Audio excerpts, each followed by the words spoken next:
By now we're deep enough in the canvas to know that most of our assumptions are wrong. And it's like, man, I've been nurturing this idea for the last 3 years, and now I've just learned that I don't know anything about it. It can be really demoralizing to see my wonderful idea pulled to pieces like a bug and pinned to a canvas. I like to think of the point we're at now in the canvas as, I found a problem that is true, and I found some people that experience that problem, and together we're going to go and build something completely different to what any of us thought it could be. This step is defining who I'm going to hang out with whilst building this company for the next 5 years. Early adopters and channels. It's kind of like the people that will help us build the thing and where those people hang out.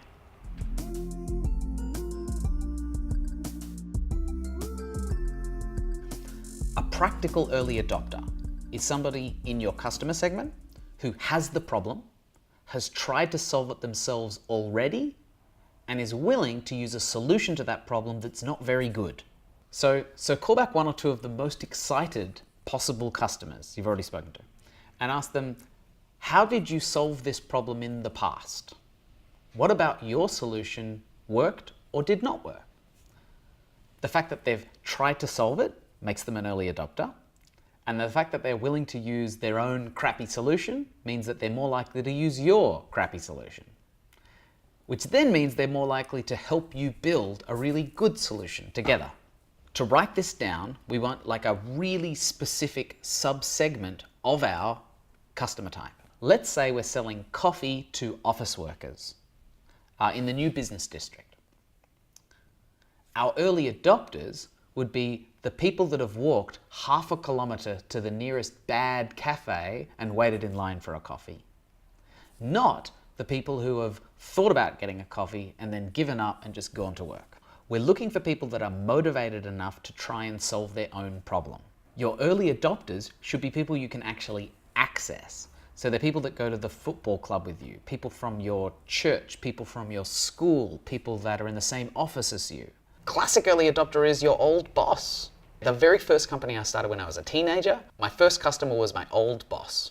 Yeah, not some young kid from the valley. It was somebody I understood, somebody who liked me, somebody who wanted to see me succeed and was willing to use a not particularly great version of the product I was making. And then was willing to help me make it better. Because it helped her, it helped me.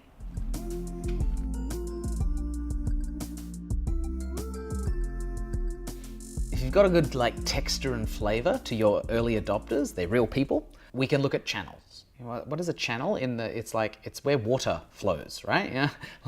Yeah, think of a physical channel that's got water flowing down it, except it's customers that are flowing down it. So it's not all customers everywhere all over the time. It's like a focused channel of people learning about what we do and going, oh, that's kind of cool. What you want to write down is how you will access that channel. If you're selling a product to new mothers at the playgroup, the channel might be posters outside the playgroup door. Yeah, I like to think of this as a really physical thing. Where do a bunch of these people hang out? And can I go there and hang out with them in that location? The location might be online, it might be offline, but it's like a physical congregation of people. Classic example is meetup groups. If I'm working on a cryptocurrency thing, then I go to the cryptocurrency meetup. If I'm working on a gym product, I go to the health group meetup. And get specific. If you're selling an alcohol-related product, you wouldn't say bars as a channel. You'd say Paddy's Bar on 67th Street, Friday night, 6 p.m. And I'm physically going to go there and just sell stuff to people.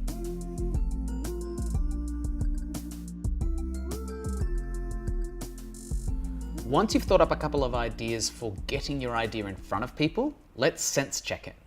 Are our channels repeatable, measurable, and automatable? So repeatability. Cheap steak night at a pub can be done every single Wednesday night, and it might get new people into the venue. A launch event takes a lot of energy and you can't repeat it easily. You might be able to do one a year. So look at your channel and think, can we make this more easily repeatable?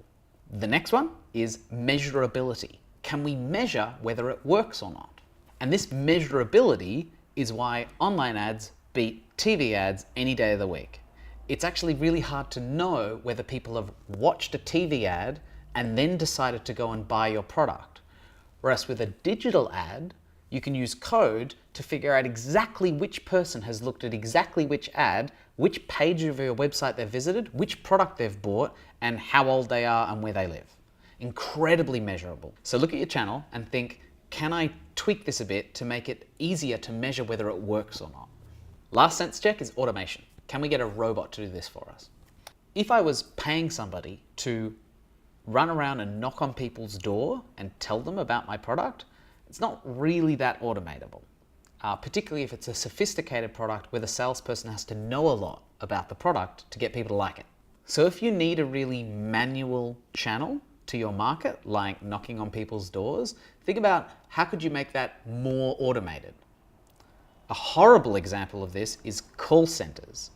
If you're thinking about employing a call center as a channel, don't. It's horrible. It's a bad idea. I hate them. You should never do them. A few years ago, for a digital company that I was running, like a web design company, we wanted a new channel to market. We ended up paying a company to put those giant posters that you see for like music events around the local area in our city.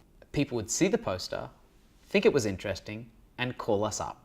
And once we had done the work of the design, the phone number, and the company that did the work, we could kind of automate it. We just looked at how much money we were spending on other marketing each month, and if we had a bit left over, we would just do it without thinking.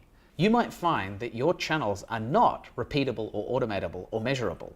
That's okay. The fact that you've got one at all is awesome, and we can worry about making it better as you build the business. So be inventive with your channels. Don't do the obvious thing of Facebook and Instagram ads. Do something that is weird and interesting and might work. Put a blimp up in the sky. Pay somebody to hold a sign on a street corner. It's like a channel with a dam on it, and we want to put money into just opening the floodgates and getting a bunch of customers. The trick with this is to get real specific. We can always get more generic later. But right now, we save time by being incredibly specific. You should have a bit of momentum on the canvas now. So write down one style of early adopter, one sentence, maybe 2 or 3 channels max to get to the market and move on. The lean canvas is mechanical because we're talking about the mechanics of a business. It's like a machine that does stuff. And with channels, once they get big, they're going to be mechanized. But when we're starting, it's me going down the shops and talking to people. It's the address book in my phone. That's my channel. It's just the people I can physically call because I have their phone numbers. And if you do this right, the early adopters, they're not a group of people that are with you at the start. They're a group of people that are with you before the start, at the start, and at the end. It's almost like the boundary between we in the company and they as customers starts to break down with early adopters, and they're kind of part of the extended family. They're cousins and sisters, even if they don't have a wage. And a lot of people are really happy to do it. Like we want to be part of a good thing that grows.